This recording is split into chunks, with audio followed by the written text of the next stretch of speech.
What's going on, guys? Bladezilla here, and today we are taking a look at this super sick Shirogorov Astrum Sinkevich Touch knife from the 2024 Fall California Custom Knife Show, CCKS. And this knife has been, typically the collaboration for Fall CCKS is always kind of got a bit of a reputation now of being a pretty big hit every single year. And with the recent release of the Astram first production, myself and a couple other friends of mine were actually starting to wonder, do you think we're going to see an Astram Touch at the CCKS fall show? And the answer was yes. So this is the knife we're going to take a look at today. Super well done. Lots of really cool little features that differentiate it from a standard Astram first production and soon to be Astram production knife. And oh my goodness, super excited about this. I apologize if this one runs long today. I'll try to keep it short. I know I just filmed a knife video on the MIDI Q SR, which kind of took priority, and that one ended up being 45 minutes, so I promise it won't be that long, but I'll do my best. As a reminder, guys, check out bladezilla.ca. That's my site. I'm in Canada, got all this stuff that's featured on the YouTube channel, or a portion of it, available for sale, including this guy, which I added about, I don't know, not too long ago, a couple hours ago, so there you go. Anyway, so let's take a look. That's bladezilla.ca. Let's take a look at this knife and kind of see how it comes. So first and foremost, it comes with a really cool CCKS Fall little kind of leather, whatever you'd call it, sheath or whatever, which is nice. Obviously you're not going to carry this. There's no carry straps, nothing like that. But I feel like in a lot of the reviews, people forget to show the kind of cool stuff that comes with this knife. And, it's not a crazy thing, but it's just a nice little touch. And then you get that Fall CCKS California Custom Knife Show badge on there. Super cool. And don't know who makes these, but they do a good job. Bravo. It also comes with a card, so basically a credit card saying authentication, blah blah blah, and then they're individually numbered. They're out of 50, so you guys know there's only 50 of these. And then also this Sinkevich design tool, which I haven't even played with, don't even know how it works. I imagine this unscrews. We'll take a look at that and find out. But this one is called the Capsule.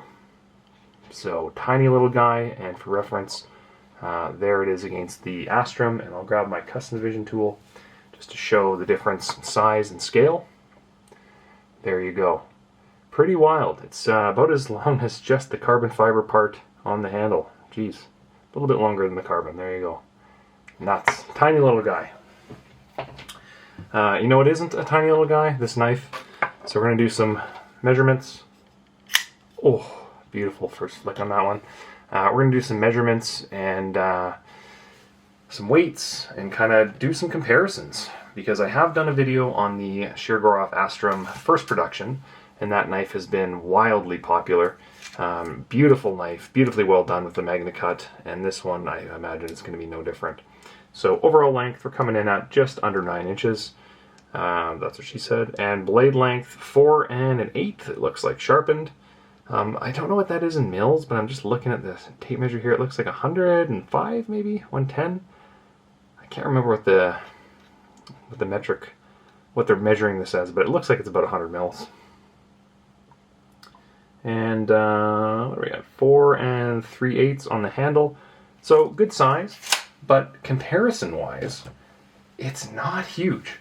Everybody seems to think that the 111 is the same size as this. So I'm going to actually, I think I'll grab a 111 just to kind of show that scale and comparison. Give me 2 seconds. Let me grab a 111 here. All right, let's move this guy up just a little bit, and let's see what we got on a 111. This is a Terrace, which I have currently available. So let's just add some scale. I got to zoom this out. Is this not ridiculous? All the tools in the corner. I apologize about that. So there is your 111 for reference. I don't know how we can even compare the two, size and scale wise, but there's no comparison. One is massive, the other's definitely got some blade length to it, but it is a very thin knife by comparison.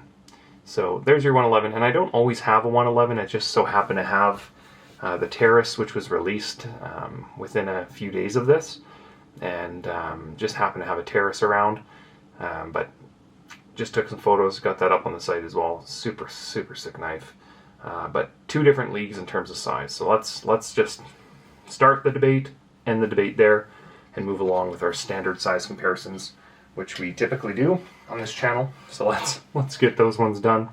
So let's move this down here, and we'll walk down the line here. So we've got our Stellar, which is actually, you know what? Let's go with our Quantum. Where's my monkey itch? Here we go. Quantum. There you go, full size Quantum. We will grab our Stellar, which I finally found. Okay, and then we will grab my Neon, which I've been talking about carrying a Neon light for a while, and there is the Neon light. So there's your 3 or 4 sizes, I guess now, and then just remember the scale on the jump to the 111. It's quite large and very different. So in terms of true size, you know, it's more along the lines of the F95 in length, but definitely thinner. More in line, honestly, with a Neon. If we look at that, so size-wise, obviously it's much shorter, but handle-wise, not a whole lot of difference. Pretty similar. So just keep that in mind, and keep in mind the curvature of the handle down here, right? Just a little notch and then a flat back, little notch and a roll. So you know, I've always said to people that, to me, the Astram is like a liner lock version of a big scaled Neon. That's what I felt it was, and I still do. It's a great knife, a lot of blade, but a definite great knife.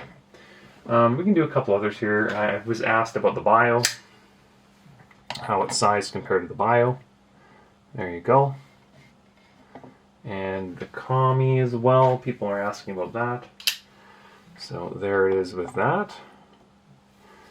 Scale-wise, so remember the Kami or Kami, whatever, is more of a stellar size knife, which is fine, excellent size. But for those with kind of medium-sized hands, it's a great knife, absolutely great knife, right? And that seems to be kind of what we're steering things at lately with Shiro. They seem to be doing more of the medium size. I know, like I just said earlier, the MIDI Q was one that was really well received and has some demand, so it's a good size. I'll grab my Dr. Death as well. It's a long, pointy, stabby thing. So there's your Dr. Death. Just for reference, nice size, but the Astram might have it just by a hair in the blade length department. So, pretty cool. Alright, well I think that's enough comparisons. Let's grab a weight on this guy, and then we'll talk about it and do some close-ups, because I feel like I'm already rambling on. And I apologize about that, but it is the nature of the beast. I'm filming at this, you know, before 9 o'clock in the morning. Coffee hasn't quite kicked in yet. So there we go. 3.8 ounces, which I'd have to double check if that's right. 3.7, 3.8, somewhere in there. Let's do a third. 3.8, so somewhere, it's probably like 3.75, somewhere in there. I can't recall what the first production version is, but as I talk to you right now, I'm going to look at this up on my site, and because I know I've got a spec sheet in there, so let's just search Astram and then we'll get a couple measurements here. So what did I say, 3.8? The first production was 3.7, so about the same. About the same. And remember, that's a manufactured claim spec, 3.7 ounces.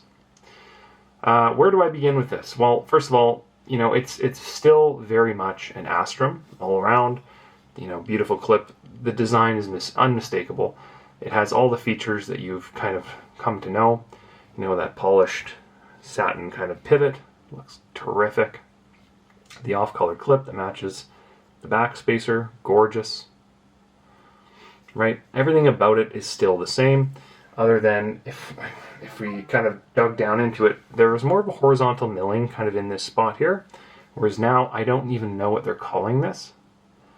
But to me, it's kind of like this sparkly snowflake kind of pattern. And let's remember, I'm in Canada. It's literally snowing outside the window that I'm looking at right now. It's early November. It's snowing, okay? So when I see a knife like this, I go, this is like, I don't know what you want to call it, if it's like pin dot, whatever. I call it like more of a snowflake pattern, and I think it looks sick. If we can get close on that and take a look. I love it. It's like the Winter Bear edition, or whatever you want to call it. To me, I would call it like Winter Bear Sinkevich Touch, something like that, because it just looks sick. Still, all the accents are still obviously still found, in the 5 dots on both sides of the flipper tab. Then I flip it around here, you still have that. Those 5 dots, you still have the beautiful patterning there to make those patterns as well, the snow or whatever you want to call it. I'm kind of curious how they actually do that with milling. Like, how do you set up a mill to do that? Does anyone have an idea? Like, is that a difficult pattern to actually do? I'm assuming that it is. But I don't know. I've never done that stuff. As the pattern kind of rolls back to the other end, so we still have the 5 dots. Should have the 5 dots on the other side here as well. And remember, those are kind of 5 different size drills. So that's kind of cool. I've always loved that. The bear is still obviously still in the handle, which is, you know what? Someone's listening. I love it. And then inside the snowflake design here, where the horizontal milling was, I have always said that that was a big B. I don't know if anyone ever noticed that, but I always said, oh, that's a B for Bladezilla. It's absolutely not, but, take what you can get. Take what you can get. Looks cool. And then obviously on the non-show side, we've got the blanks on the hardware, which looks sick as well. On the touch models, obviously they use the Sinkevich bits, and we'll get into that tool. The Sinkevich bits are they're cool, right? But the tool availability on them typically has been quite poor. You usually have to buy a knife that comes with it, with a few exceptions. I think I'd have to double check, but I think I still have some Sinkevich tools in the store. I grabbed, when was that? Maybe a month or 2 ago. Some came available that were like ex-show stock or something, and I grabbed all of them. So, just figured, you know what, I better have some than not. And the reality is, I wish I had more Shirogorov regular tools as well, just the bits to go with those. But once again, going back to the theme, beggars can't be choosers. And, it is what it is. But the whole point of this is, it's kind of like a clover, like a 3-leaf clover type bit. Hopefully you can see in there. And makes it harder to kind of service these. And also adds to the exclusivity level, because not many people have it. So I'm going to shift away the knife here, and I want to take a look at that tool because I haven't even looked at it once. So I'll just put this up in the corner for the time being, nice and safe. And then let's look at this tool. And once again, I'm doing this off the cuff. I don't have a spec sheet on this. I don't even know what I'm looking at, but we'll see. So Sinkevich design with the bear on it. That's super sick. We've got, it looks like 2 bit placement holes, 1 and 2. And as I mentioned, this comes as a whole kit, and show table, I believe, was either 1750 or 1850. I can't recall. US. So, typically these kinds of things, they build into it, the cost of admission to the show, travel, etc. And most people end up putting these up at 22, 23, I'm assuming US, immediately after the show, for the whole kit. So where am I going with this? So 2-bit spots, so obviously one to kind of drive it and use it as a little kind of pen tool, and then the others to actually add some additional torque to it, which is super cool. Does this screw apart and hide the bit? It sure does. There you go. It looks like there's maybe one hiding in there with some oil. We'll look at that. This should just slide out. So one, oh cool. So obviously that's how you get the little guy in at the top here. Smaller tip down. It goes in. And I imagine this one will just shake out. There you go. Okay, so sorry about that. The doorbell just rang. So yeah, we've got the two tools, obviously. One that kind of sits in the tip, and one that hides in the back. These bits will also interchange with Shirogorov's tool because they kind of use this 3-sided bit system, just for reference. And I dig how they're, just so you guys know, obviously fat side together on the bits, if that makes sense. So you never rub the 2 bit tips together because they will, at some point, kind of wear out a little bit. And then it screws back together, and if I can get it to go, there we go. And I love how as you tighten it down, it's perfectly screwed. You know, it's not off. You know, it's nice and flat. And then obviously the design language on this, gorgeous. As you can tell, still have that kind of snowflake profile to it. Or whatever you want to call it, planetarian, forest mushroom acid hit pop. Looks cool. I'm just going to call it Winter Bear. I think that looks cool. And I love the Sinkevich design. That's just a nice little touch. That's a nice little touch. Oh boy. Okay, well, that is a gorgeous tool and definitely worthy of the name capsule. It's tiny and does some damage. Also, that's what she said. Back to the tool, or the knife. The main portion of this. Gorgeous. I love the pivot. I love that. I have now seen. I never got to see a neon touch. Oh, I have seen an F95 touch. I've seen. I think we did the Stellar touch last year. Is that right? And then now the Astram. So, am I missing one? Was there a 111? I feel like I'm missing one recently. Anyway, gorgeous knives. Same type backspacer, same pattern on the gearing and everything. Just gorgeous. On the blade, I think I mentioned this, but I probably didn't. MagnaCut. Great choice in steel. Very similar, actually, I believe, the same steel as the first production Astrams. So, you know, I think the jury's still out on what MagnaCut is. If it's the steel, if it's better than M390. Like, to me, you know, M390 and S90V I'll take all day, every day. Like, I love those. From, yeah, I'd probably even argue M390 more of a everyday carry steel. Just because it's so easy to work on. Than S90V comparatively. But MagnaCut, they're saying, you know, jury's still out, but people are saying it's the bee's knees. So it's kind of the best of everything, which, I don't know about you, feels a little like you're being sold something. I don't know. But we'll see. MagnaCut, as far as I know, works great. Everybody that I know who's used it has loved it. So it's cool. There was some questions from some people saying that MagnaCut hasn't been written into the blade any different just because of my pictures on the website.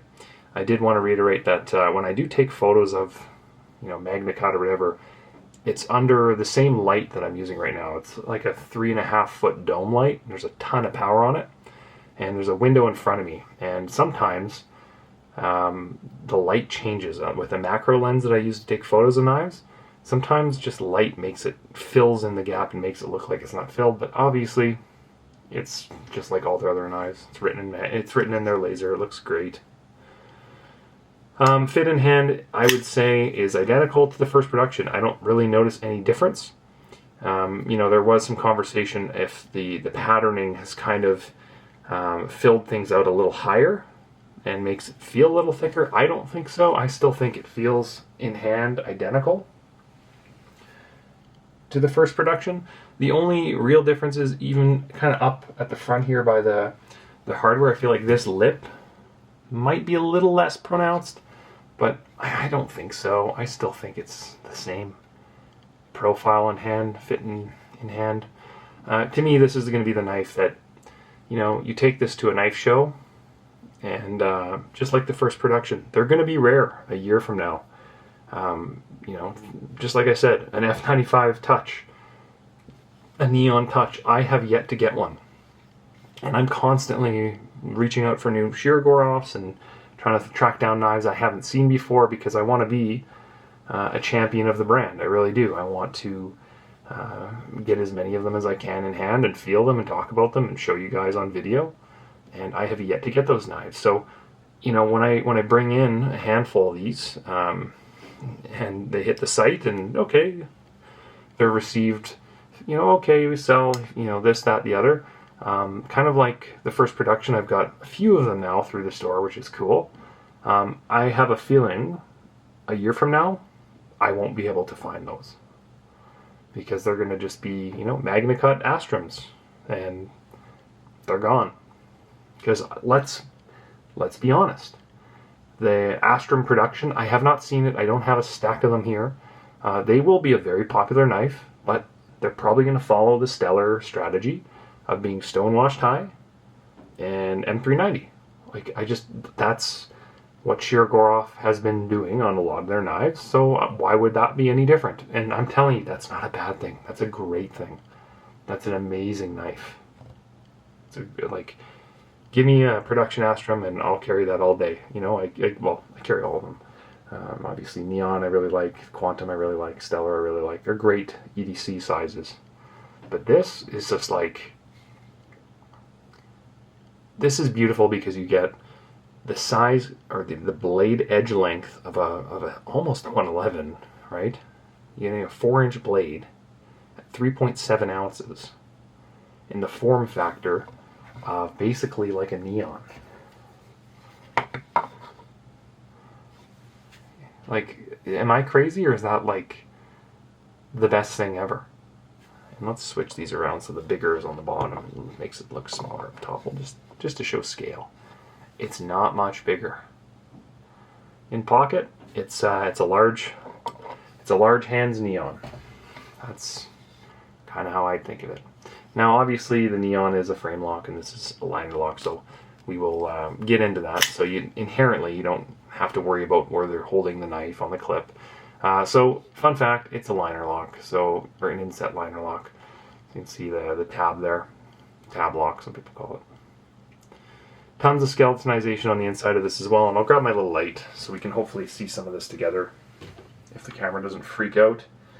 Let's take a look. Oh yeah, big pockets of material taken out all over the place on both sides. Even some milling that I'm seeing. That might be new on the actual tab itself. I'm seeing a little bit of an Easter egg on there. I'll leave that alone, but there is something written there that I have not seen before, so that's kind of cool. On the inside of the liner, there's something written. What else do we have inside here? Obviously, internally attached clip on the one screw, which I can't tell, is it a Sinkevich? I believe it is a Sinkevich bit internally, so that's also a nice little move. And then the liner itself is attached with sink bits as well. Nice little move. And those two screws, they come up. So they're attached kind of right here and right here. And they come up underneath the clip. And I don't know if you can see that, but there's one of the screw heads right here and another right here. So you have two that are coming up, but they are hidden by the clip. Also, once again, Shirogorov doing their really cool, you know, little things there. They're kind of teasing you a bit by doing that. I love that. Love that stuff, man. It looks like the back spacer looks like it does have some gaps on it, just like the first production. Let's see if I can get some light in there to show you the tolerances. Yeah, it's kind of floating in there, which is nice. Very tight, but you'd never notice it unless you threw a light under it. You'd never notice it. As I mentioned, the lanyard hole. Let's put that blade away before I cut myself. The lanyard the lanyard hole is an opportunity here to no piercing of the frame. Come on, focus. No piercing of the frame, nothing like that, but just nice opportunity to load up whatever you want there. So that's cool, and I love how they're doing that on the Astram. It's such a simple idea to be able to kind of just pop that off on the back spacer, and it's just hidden really nice. Bravo. Bravo. Centering on this one, and let's take a look at the tolerances on that blade. Whoa, that is tight. And just like the first production, and just like the custom division, and just like the sprint run Astrams, the backspacer adds emphasis to the centering. They don't have to do that whatsoever. So they're basically saying, look guys, we know we're dead center, so let's just work around it. So if it's rubbing, if it's not working absolutely perfect, it will not work. I really, really need to kind of tell you guys this, that the tolerances on this, like this is a very tight-handled knife. To get these level of tolerances, it's aerospace grade. It's hard to produce knives in volume with this, and that's probably why they're only doing 50.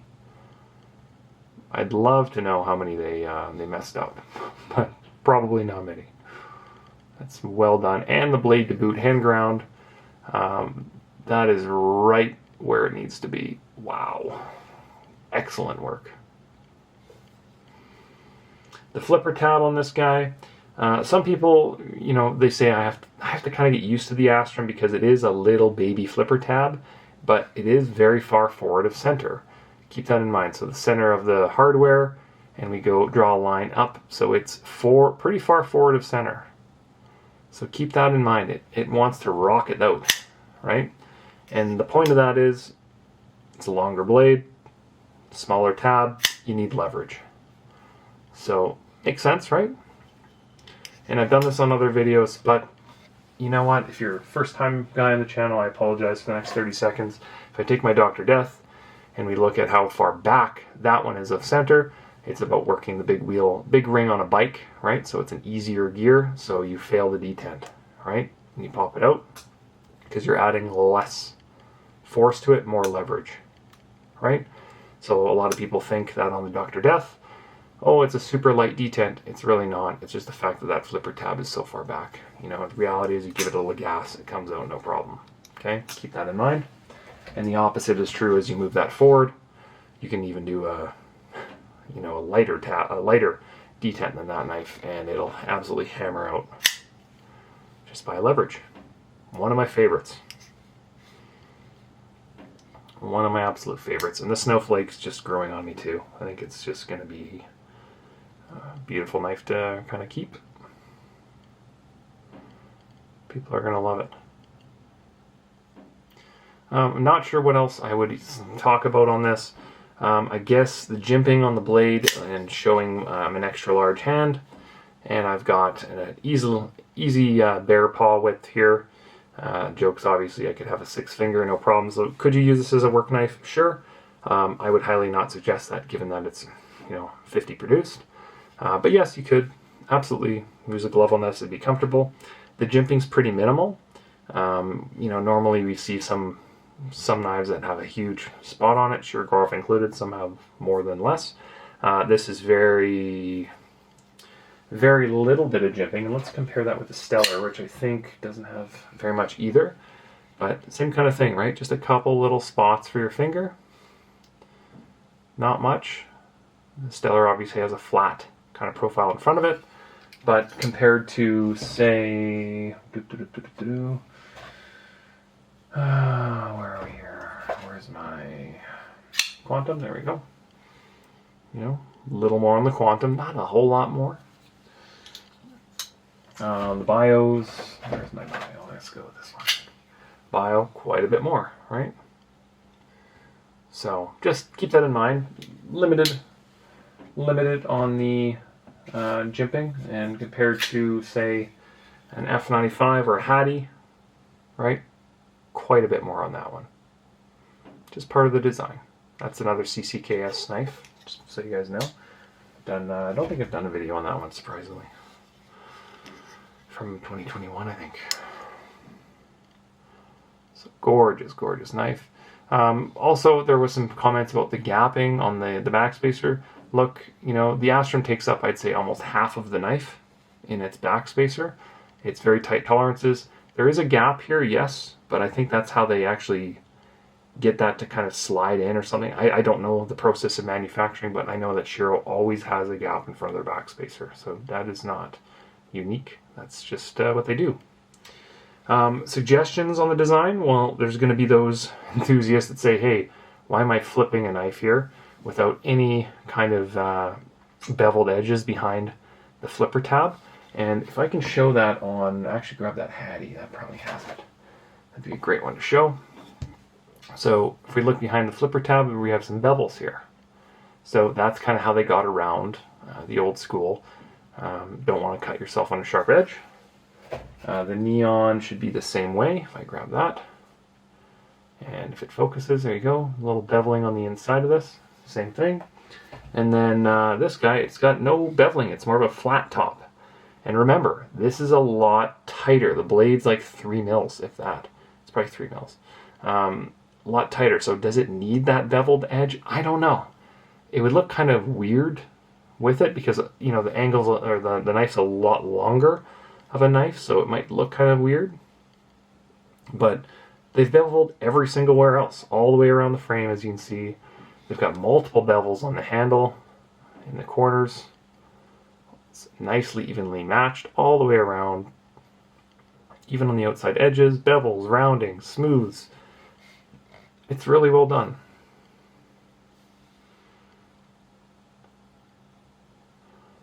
There you go.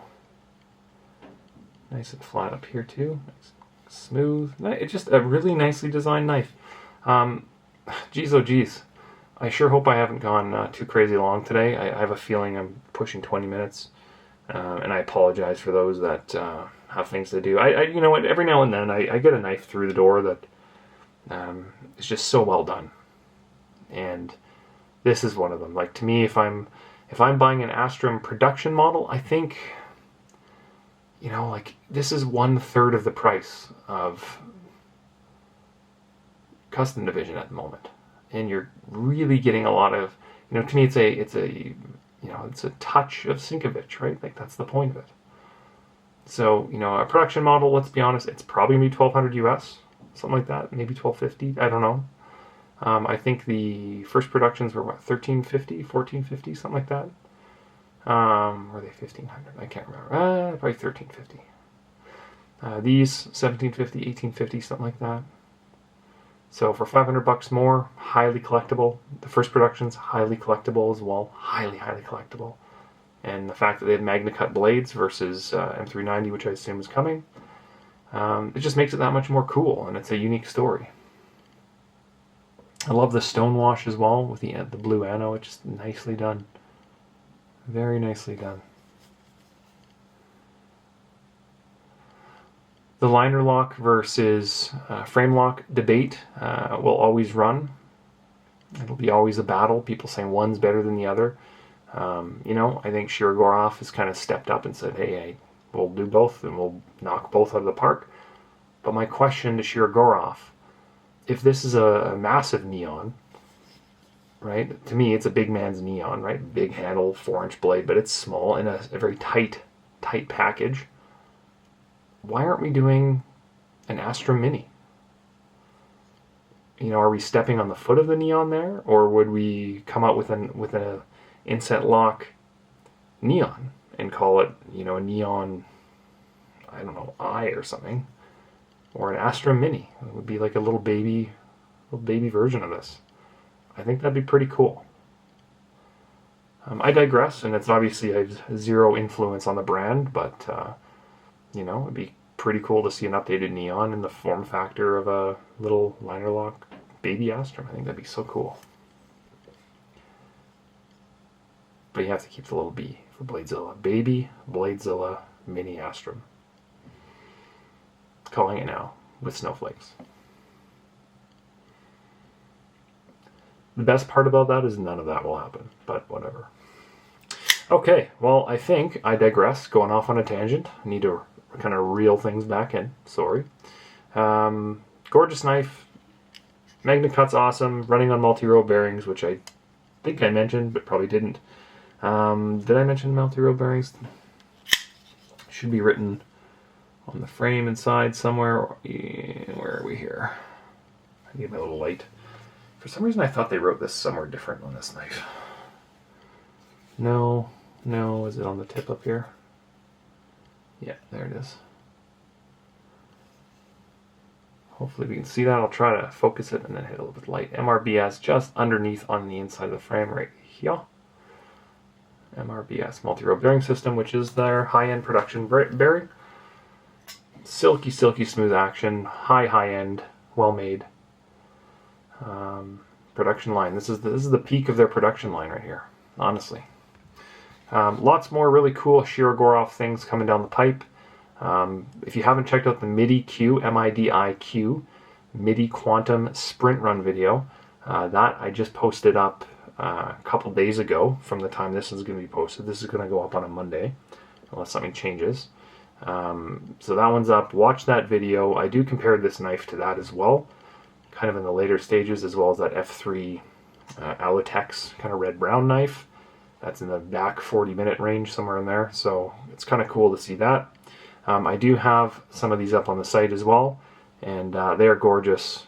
I normally try to release new knives like this with a YouTube video. I try to time it the best I can, but figured that the world needed to see the MIDI-Q just a couple days first. So that knife was just ridiculous, for lack of better words.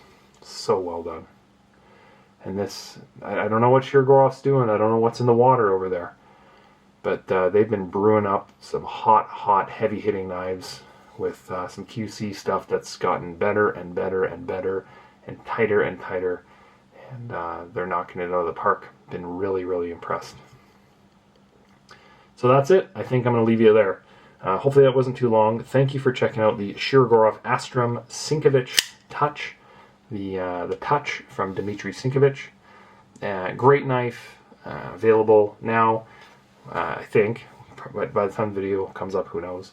And, you know, the toolkit itself is super cool and definitely worthy of grabbing while you can. It's a nice little package with that I can't remember what they call it. The sheath. The leather sheath. Nice little combo pack. And, you know, just more than anything, a great knife. Like, cut the tool out of it, cut the pouch out of it. You're getting tremendous value with this knife. So, thank you guys for stopping by, checking it out. Go check out the website. Follow me on Instagram, YouTube. Hit the like button. Subscribe, honestly. Every Monday, Thursday morning, 5 a.m. Mountain, I'm putting a video up. And I have a TikTok as well. And then I just started a Facebook page. I think it's like 22 people at the time of filming this that follow the Facebook page. So maybe I'll throw like a Bladezilla coupon code on there as just as a way to follow that page as some incentive. So just for a day or two or something to, you know, say thanks for following the page. All right, guys, have yourself a great week. Appreciate you as always, and we'll talk soon. Peace.